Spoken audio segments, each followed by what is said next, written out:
Well, as we've been reporting this morning, folks, there's a big trade stoush taking place right now between the superpowers of the United States and India. Donald Trump is trying to stop India from buying Russian oil, which is helping to fund Putin's war in Ukraine. We buy refined fuel from India. Therefore, we are also funding the war, albeit indirectly. So, how could that affect us in the long run if India caves into Donald Trump's threat here? Joining us live is the Deputy Nationals Leader and the Shadow Trade Minister, Kevin Hogan. Kevin, you're on your own today, but it's good to see you, by the way. So, would we be affected if India were to wind back its purchase of Russian oil? Well, Pete, just quickly, I'm going to miss Sarah. She's away for 2 or 3 weeks, and I miss her already, and I'll tell her when she comes back, Pete. But look, I didn't think I'd ever say that in my life, but I have, and I'm happy to admit it. But that I'd miss Sarah Hanson-Young. What about when our panels, when opponents become friends? That's what we try and do here anyway at First Edition. Anyway, as you were going to say, Kevin, carry on. Yeah, look, this is one of the ramifications that we're seeing from Trump's tariff policy. And we, again, we have bipartisan agreement on this in Australia, Pete. We think Trump's tariff policies are bad for America, and we think it's bad for global growth. And this is the biggest threat, actually, to Australia. If Trump starts to do things that means that global growth slows down, people retaliate, and that means the $650 billion worth of stuff we sell overseas every year, we may not be doing if this global war type thing starts to happen. Look, we'll see what India does. I mean, it's a bit of a loose threat. I think the fact that we buy, oil from India, we should be able to buy oil from India. He has issues with that. I understand that, but he shouldn't be having leverage on third party, like us to do that.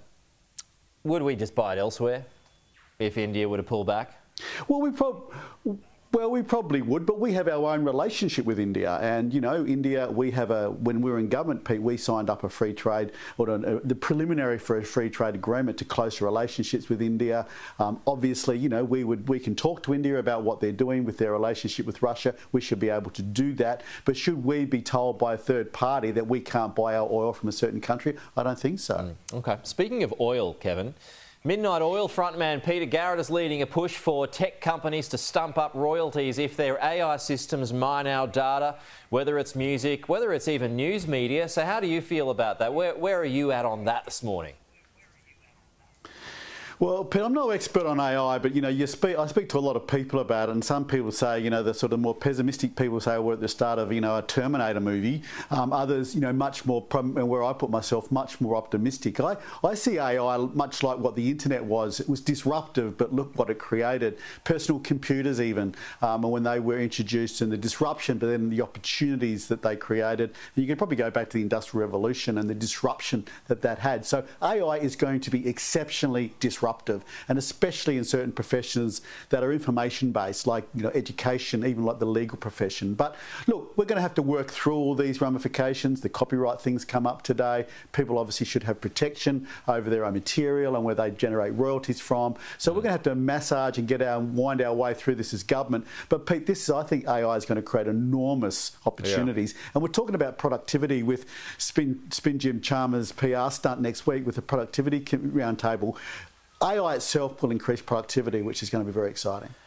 Well, I mean, on that, do you think it's going to come to much, that productivity roundtable?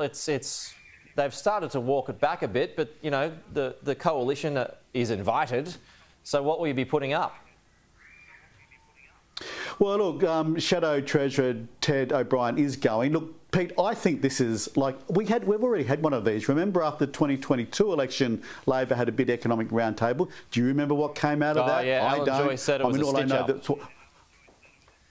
All that's happened since then, Pete, is productivity literally has fallen to a 20-year low. We've got 80% of jobs created in Australia are public service jobs, Pete. That's not sustainable, and that came out of the last big roundtable they had. Look, I think it's a PR stunt, but look, we have huge issues. We have huge productivity issues. We have deficits for as long as the eye can see. I think what this will be, Pete, is this is going to be an excuse to raise taxes. They'll come out of this, why don't we raise taxes here now or raise taxes over there? That's what I think is going to end up happening, and that won't help our productivity and efficiency either. We'll see. Good to see you, Kevin.